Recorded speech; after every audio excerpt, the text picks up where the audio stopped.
how much can you do versus what you should focus on? GMV is our North Star metric. That's what we're trying to scale. I think the role of middle management is dead. What is the largest, most world-changing thing that they're working on? The other platforms that are out there in the affiliate space. Are we pivoting as a company? Are we going after a new revenue stream? Customer service is the new moat. 2 product minds, thousands of launches, billions in impact.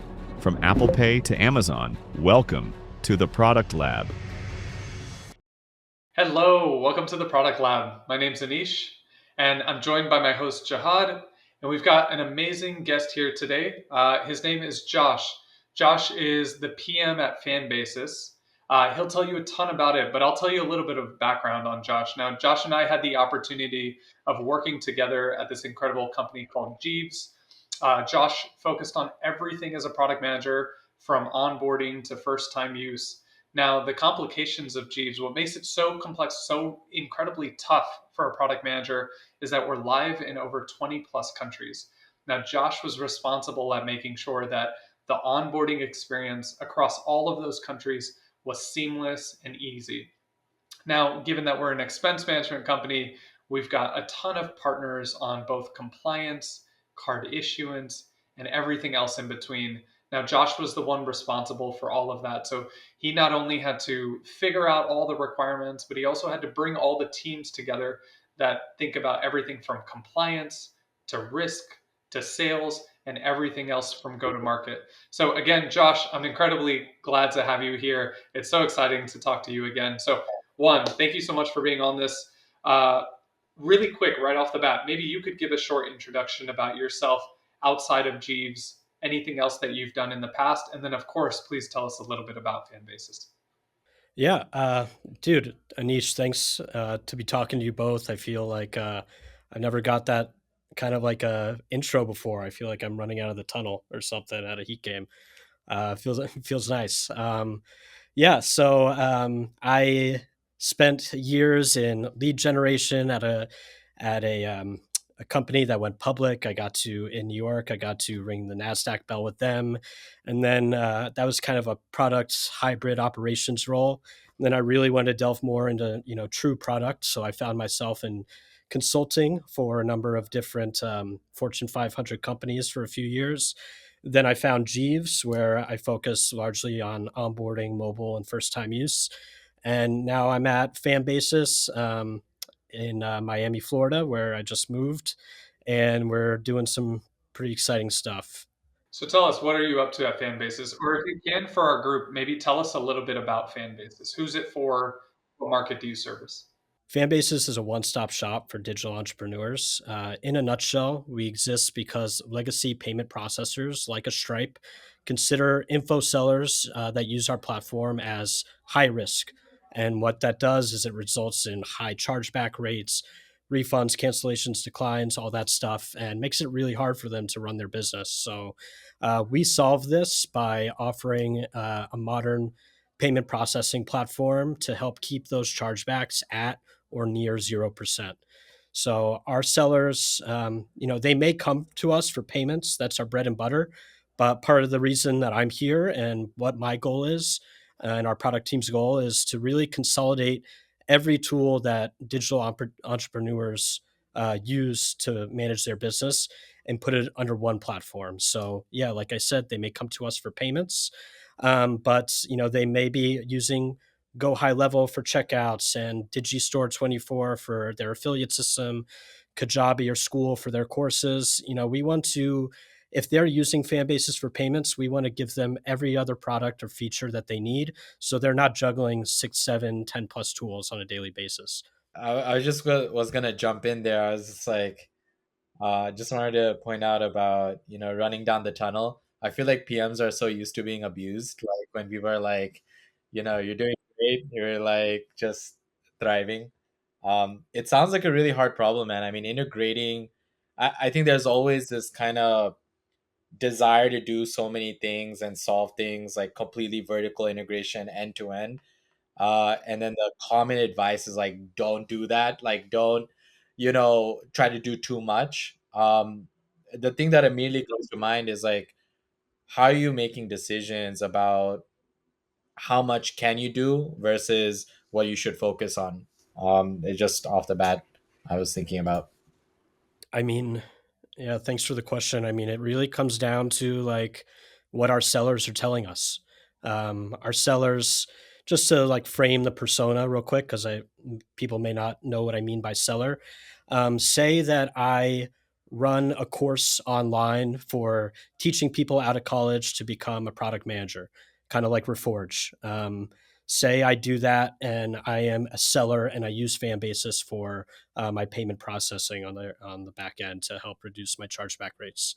So that's basically our persona: people that do high ticket offers online for selling a service based on their knowledge base, not like a physical product. Now back to your question about like how do we determine what to build and when. Our sellers tell us. I think what's unique about Fanbasis is that we truly offer white glove service. You know, at some companies, you either pay extra for that or people say you do it or not. But here, you're actually assigned to, you know, a growth manager. And, you know, we just, the other day in Slack, I saw something reported that just from working with one of our growth managers, a seller was doing 50K a month, went up to 150 in just like 2 weeks or something. So, you know, we really are there to partner and help scale, and we're taking their feedback constantly about what we should build and what they need next, and what is most cumbersome to them about the other third parties that they have to click between in their browsers, time and time again every day. So I've got to ask, if you're growing so quickly at Fanbasis, you've got all these sellers who are contributing to your roadmap. How do you prioritize? So you've got all these growth managers telling you really great ideas. What do you do? How do you prioritize that? I'll just be completely honest here and transparent. My CPO tells me, and in the past, I've been in control of managing my own roadmap, but she has been. She's the co-founder. She knows this business, incredibly well. She's talking to sellers every day, and it kind of, as much as I've like prioritization exercises and having my own say, I don't feel like I'm missing that here. I feel like what we have to build is de facto the right decision, and we have autonomy to do it and carry it out, and it's great to have that level of just feeling like we know exactly what we need to build and being rallied around it. Is it gut that's driving it? Is it intuition, or are there North Star metrics that you look at and you say, yep, these North Star metrics is what we're most focused on, so these requests are getting prioritized first? Yeah, I mean, GMV is our North Star metric. That's what we're trying to scale and increase every day. But another North Star metric, in a way, is what are the top guys on our platform, our top sellers, telling us that they need. And these aren't one-offs because they represent our entire base. So if they're telling us they need a webinar feature and product or a new affiliate system, which we'll talk about, then if we do our homework and review the competitors and be like, oh, there's a real need here for some remodeling. We want to bring that in-house and add that to our product suite. Yeah, I was just gonna intersect here, which is one thing that really stood out to me as you mentioned it is something I've heard a lot before, and I want to get y'all's reaction. Is like customer service is the new moat. The idea being like customer success, customer service, that just really white glove, hands on.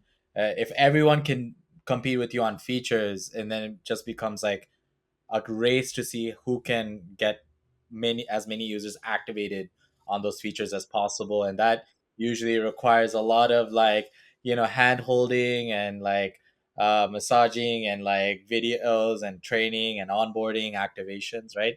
Do you feel like fan basis is excelling in that? And like I would be curious at how does that happen tactically? Absolutely. I think I don't have a great answer to your question in terms of how, but let me give some insight and an anecdote. In a sense that this space, the info space, it's something that is kind of new, right? It's not that it's brand new, but I'm the to give you context, the average age at Fanbasis of employees is 25 years old, and pretty much everybody that works here has previously worked in the space before. So they have managed their own offers. They've acted as affiliates for top sellers, and that's how they grinded to make money in college, or et cetera, et cetera. So the guys that we have here, I'm one of the oldest people at the company, um, and it's different. But you see, they live and breathe this stuff because they did it on their own, and now they're trying to be part of something bigger, in really dominating the market and being behind the top software in the market. So in terms of how, I think it's honestly it's their knowledge, their belief, their having done it before themselves. I mean, these guys are really scrappy. I see them, they're here past midnight all the time, just trying to, coach people and teach people themselves how to maximize and their funnels and their offers and performance. It's interesting. So what you've said is that a lot of your team has actually been the seller once before. So the empathy level of your organization is high. They can feel that, they can feel the pains, they've known the pains, they understand them, and they're working to resolve them for their original community that they were once a part of on that side. Is that a risk, right? You were not on that side. How do you build your empathy? What do you do to get there? Yeah, so I think part of it is just talking to our sellers, getting in the room during those calls, and just hearing their feedback. Something I'm really trying to bridge even more of a gap with our product team. I'm setting up. I requested that we launch an NPS on each of our features and in our platform, and just trying to talk to people around the office as much as possible about the space. Some good lunch and learns just started happening, and just trying to build the empathy, being an outsider to the info space that I'm now in, just trying to learn from all these, I guess, young guns that have been doing it for quite a while and know it inside and out. I love that. So I'm going to shift gears just a bit because you're at a very unique company in the sense that you've got an organization that was primarily AI first. You won built your company being AI first. Many of your employees likely are AI first, or they sort of always have AI integrated as a part of their mindset. So, given that you've come from an organization that was bringing AI into the organization, and now you're part of one that started with it from its very first phase and even part of its culture, what are some of those modern ways of working that you've seen that you say, wow, this really does work and it works very well? I think just overall, the speed at which we're now working, and I see it at fan bases from the moment I got here. I was like, all right, let's set up some sprint ceremonies, and let's scope a backlog. But it was really, we don't quite operate like that because it's a little more loosey goosey, in the sense that we want to build best in class products. So put your head down, use AI as much as you need. I favor GPT and Claude, and also Lovable. And we don't have many meetings on the product docket. And let's just spend your time scoping and putting all your brain power to work. And let's review it when it's ready to look at. Are you writing using GPT? Are you researching using GPT? Are you designing using Lovable? Tell us a little bit about your ways of working. Yeah, absolutely. So when when I got here, my first day, I basically was told that I'd be working on a new product that I'm really excited to kind of announce and tease here for the first time. That will be bringing to beta soon.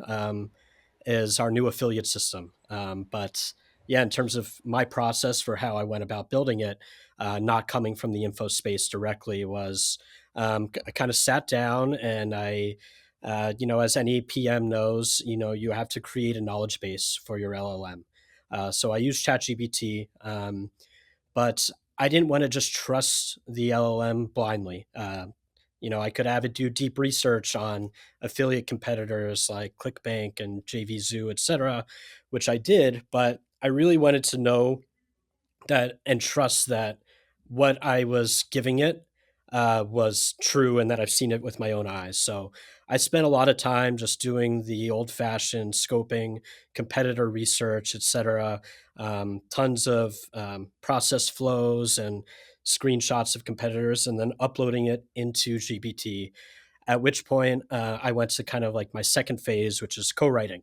I didn't need like a really official PRD here, but I wanted to create a document to one, ensure me and ChatGPT were on the same level, and two, something that I could give to my designers and developers as a read through to understand. So I worked on co-writing, um, kind of like a high level PRD and some jobs to be done, and from there straight to visuals. I'm a very visual learner in person, so I love using Lovable. I got a little taste of using it at Jeeves, but basically I had you know all the credits in the world here to play with, and I didn't let them go to waste. It was basically, once I was able to get something of a dashboard up that I was envisioning in Lovable, that I started from scratch and wasn't already completely native to our app. I was just like, wow, I'm all in. This is awesome. And from there, it was just the last step, I guess, is just iteration. Going back and forth between whether it's user research with sellers or people in our office, or using GPT and the LLM itself for feedback, and then putting that into Lovable and continuing to iterate until it was perfect. Do you get your lovable prototype all the way to the very end before a developer picks it up?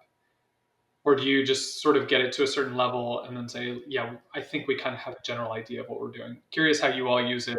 How extensive do you get in Lovable before it goes into code? And I am curious, the second part, do you actually ever use the code that Lovable writes? So here's just, I think it's up to us as PMs and as a team how we want to go project by project. But for the project, the affiliate system that I'm working on, what we did was I got it very close to perfect. Maybe not every edge case and screen state was built out, but every core, happy path state was accounted for. And then we did bring in a designer to work on everything. So the developers saw it early and often, but they weren't going straight from Lovable. They were going from the Figma designs that the designer created. Now, the second part of what you asked, though, is have you used the code from Lovable? And what's something cool that our head of engineering did was he actually took the Figmas that our designer used and handed over, and he processed them all through an integration with Cursor. About an hour later, all of every single screen and screen state was rebuilt in our backend, in our domain. And when I saw that, my mind like exploded. It was nuts. Basically, like it's Anderson Cooper asking like, what do you get paid to do? And Rick Rubin is like answering, the confidence in my taste and my ability to express it.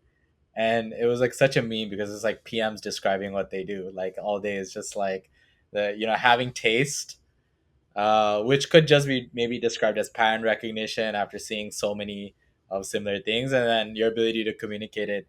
And that's like kind of what I was thinking about, Josh, when you were like just talking about like you're just researching, like just downloading information about the space, connecting the dots, and then trying to express it in a meaningful way, right? So, like, do you think you're now better because of these tools versus what you were able to do before? But I mean, I just wanted to share that with y'all.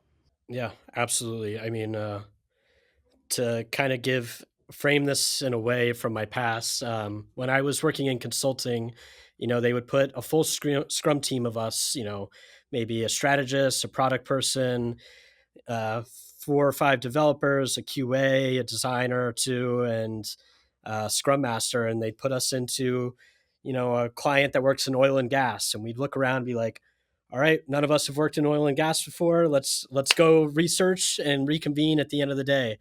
We'd feverishly be taking notes, drop them into a Miro or a FigJam board, and then get back at the end of the day and read everybody's stuff.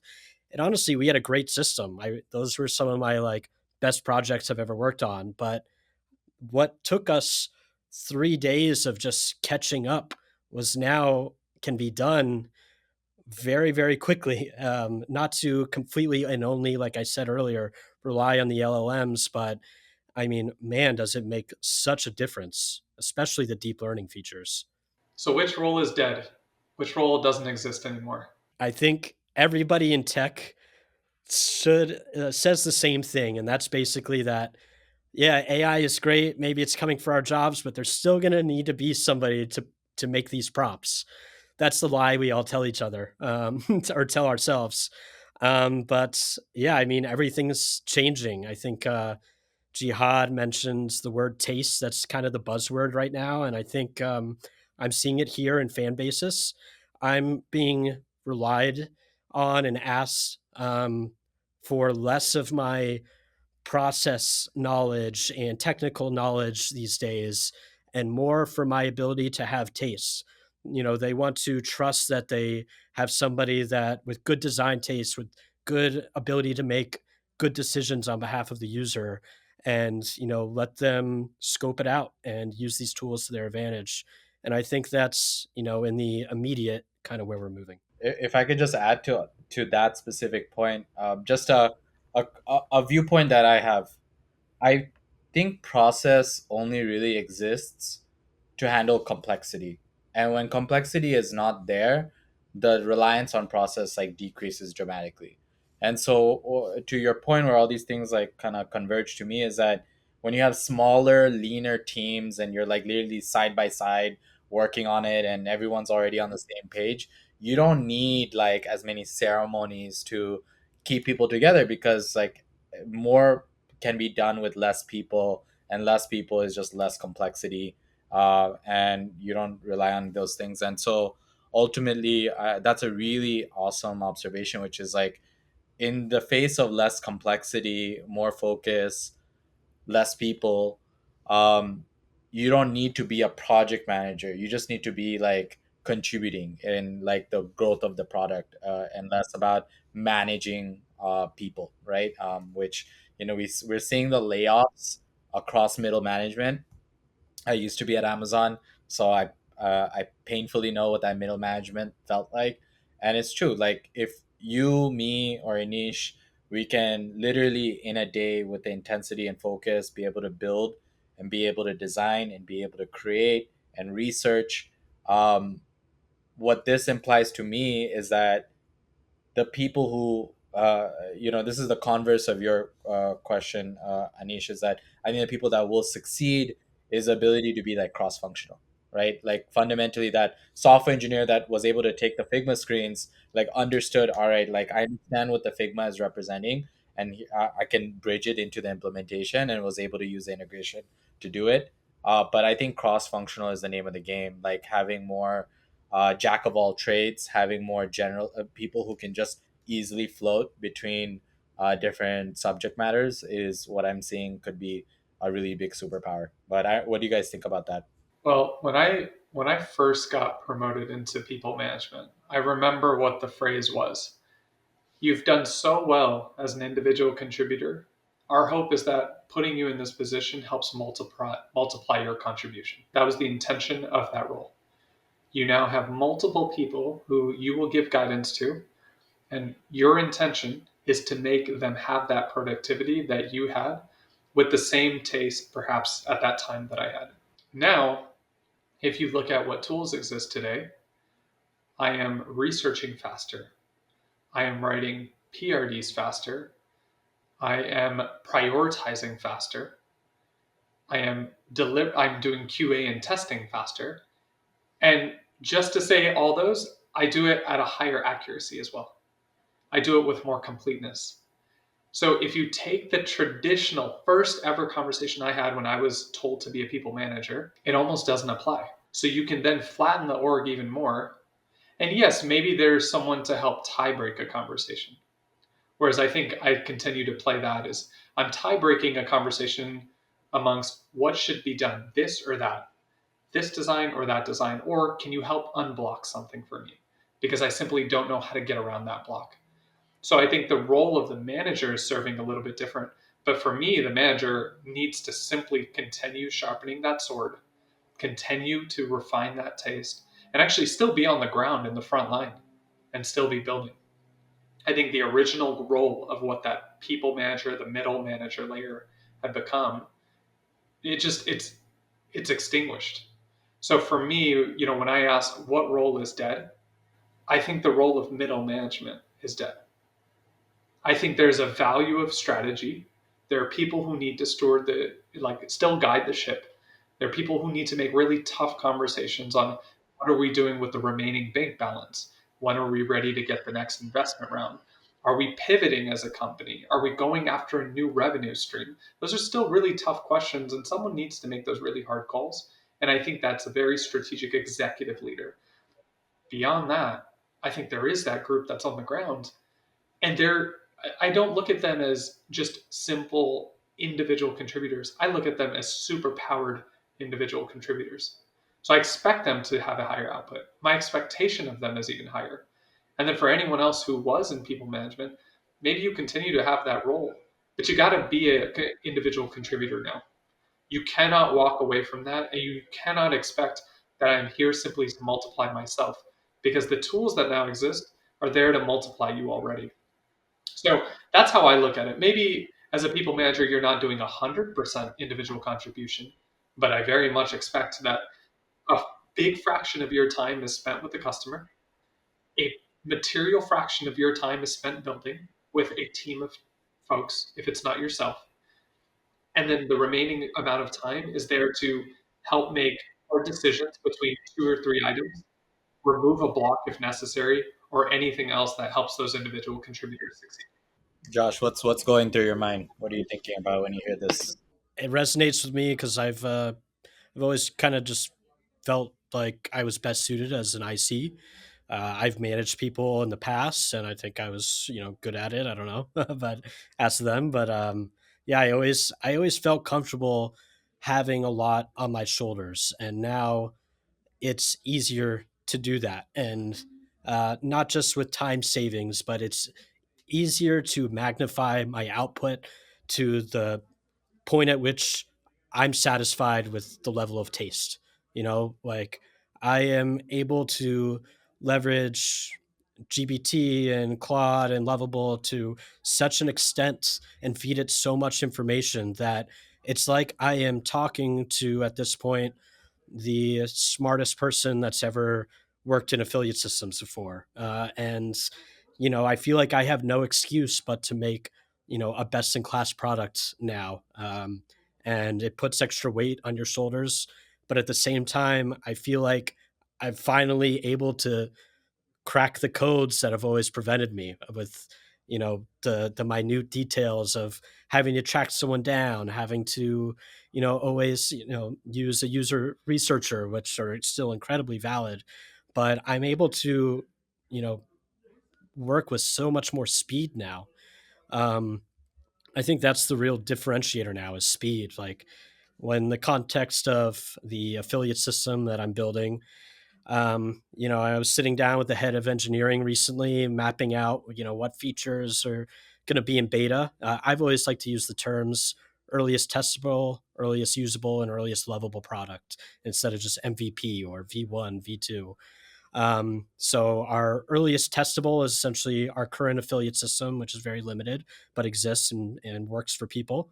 And then our earliest usable product is what is going to be our beta, but it looks way more like, almost like the version of the earliest lovable product plus another release. And that makes it seem to me like, okay, what is, if my formerly earliest lovable product is now my earliest usable product, then what is my earliest lovable product going to be? Like, what do I have to make into that thing? And that's where some of the hard work begins, and where some of those AI features are going to come into play.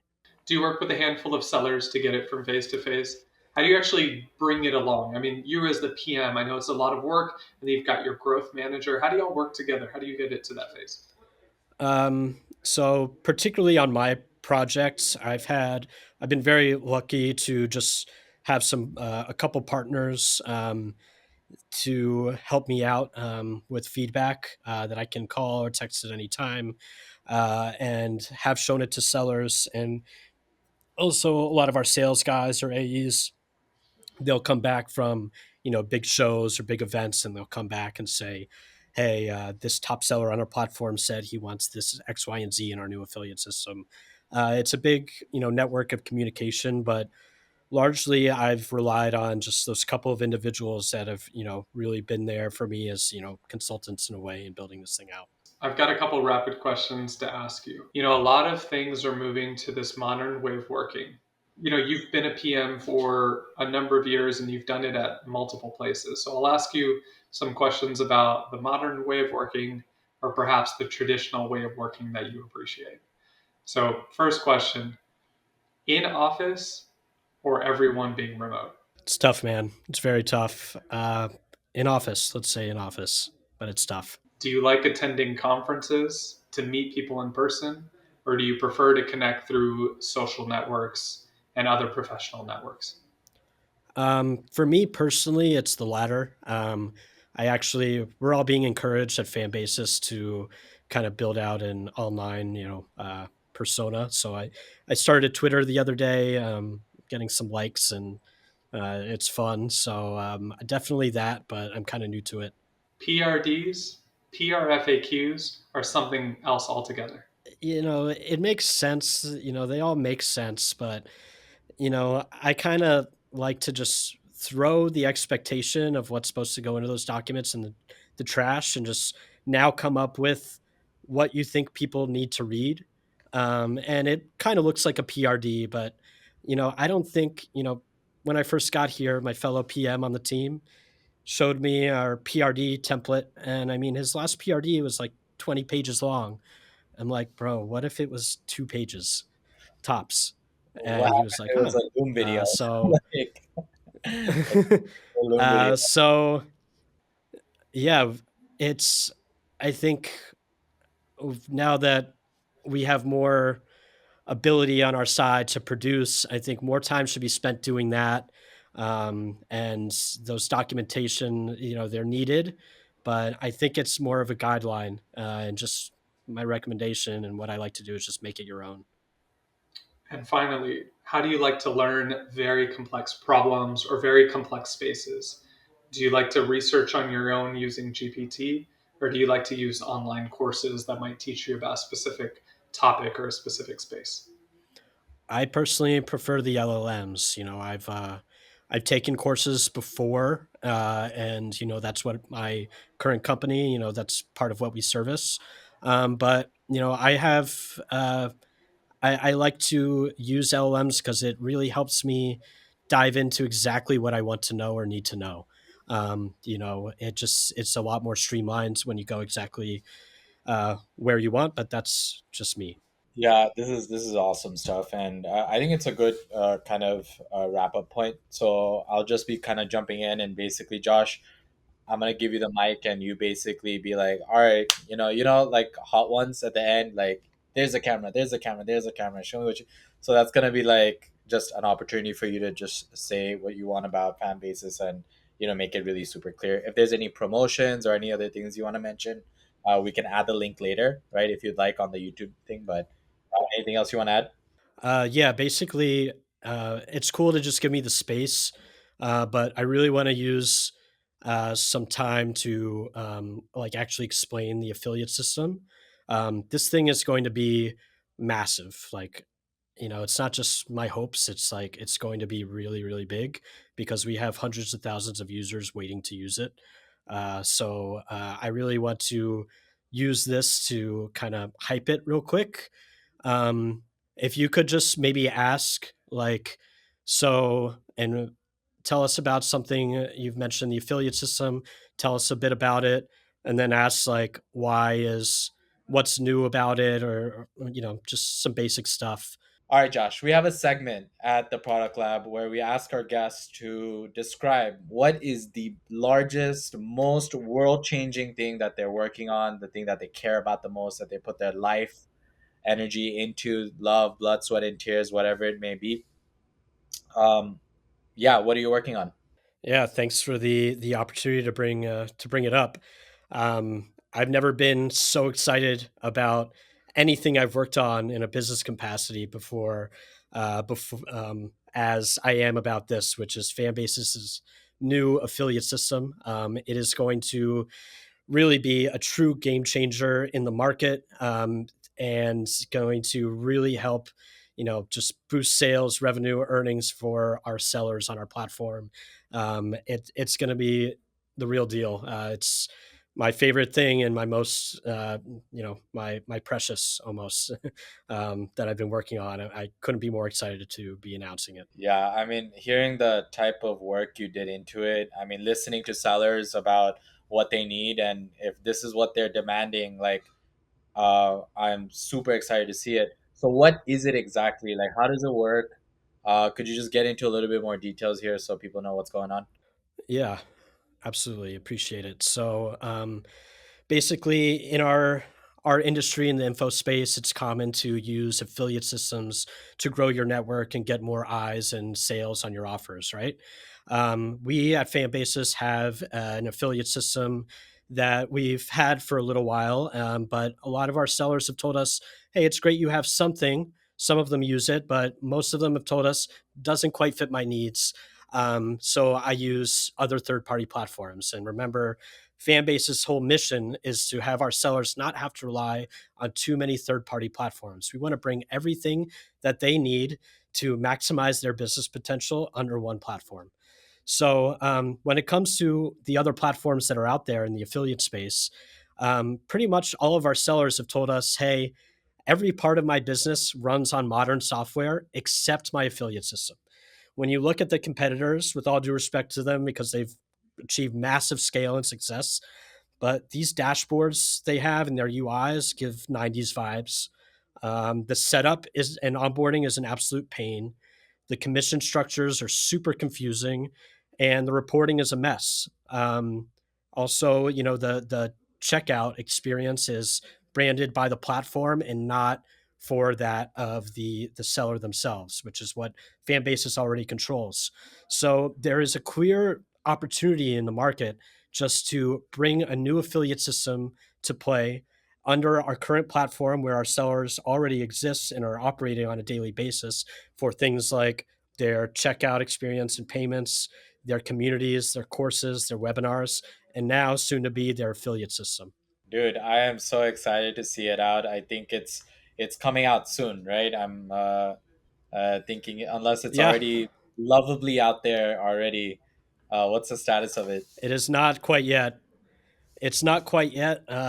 We finished design on it, and our head of engineering, Drew, and our great engineering team are fast at work, and we're hoping to get some people on it, some of our cherished sellers on it in the month of December. But we'll see if I can like explain a little bit more about it too. Sorry, like features wise, if you could ask me like what separates it from competitors a bit more, or what's new about it. So I hear what you are saying about, all the crazy things, all the amazing things they could be doing and how some of the competitors are just maybe a little bit behind the curve and the user experience and the capabilities, right? But could you just like really hone in like what makes Fanbase's affiliate system world class? Why is it 10x better than anything else out there? Absolutely. Thanks for the question. So, one thing is we are going to have a two-tier affiliate system. Our current system, and why a lot of our sellers currently want a system but aren't using fan bases, aren't using it, is because our system is currently one tier. So that means if I'm selling a course on how to become a product manager, and then I bring a niche in as an affiliate, that's one tier. Anish will get a percentage of every sale that he makes. But if Anish then invites Jihad to be a sub affiliate underneath Anish, then Anish will still get credit to an extent for Jihad's sale. So we kind of cap it at three people so it doesn't, go out of control. But that's one of the big new upgrades, probably the main one that our sellers have been asking for. Another one is just like I mentioned, our competitors, and even in our current platform and the affiliate system in our platform, the reporting is not robust. Now we're going to have not just a really dynamic dashboard with comparison features, a multitude of customizable KPIs, but we're going to have a self generated reporting feature as well. So you can go in at any time, sort by the KPIs you want to see for a given date range, and then see the delta for a comparison period of who has improved in my affiliate network this week versus last week, or whose chargeback rates went up last week versus last month, or et cetera.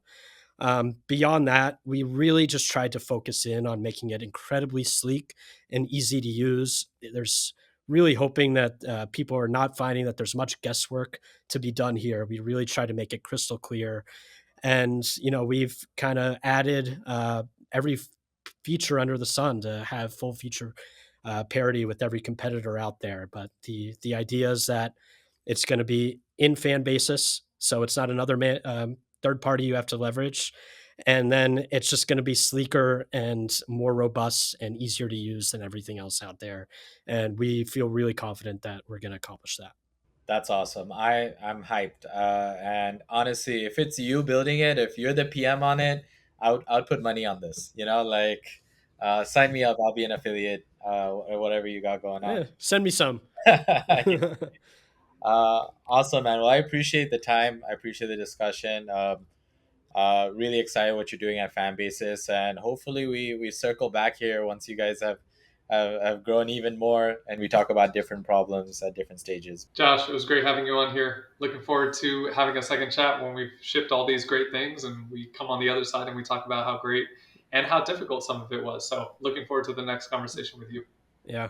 Thanks, man. Thank you both. Maybe next time, Miami, we're going to build out a podcast studio here pretty soon. So I'm taking you up come on that. down. You guys, you don't have to say it guys, twice. This was a blast. Really appreciate it. Awesome. Thanks, y'all. All right.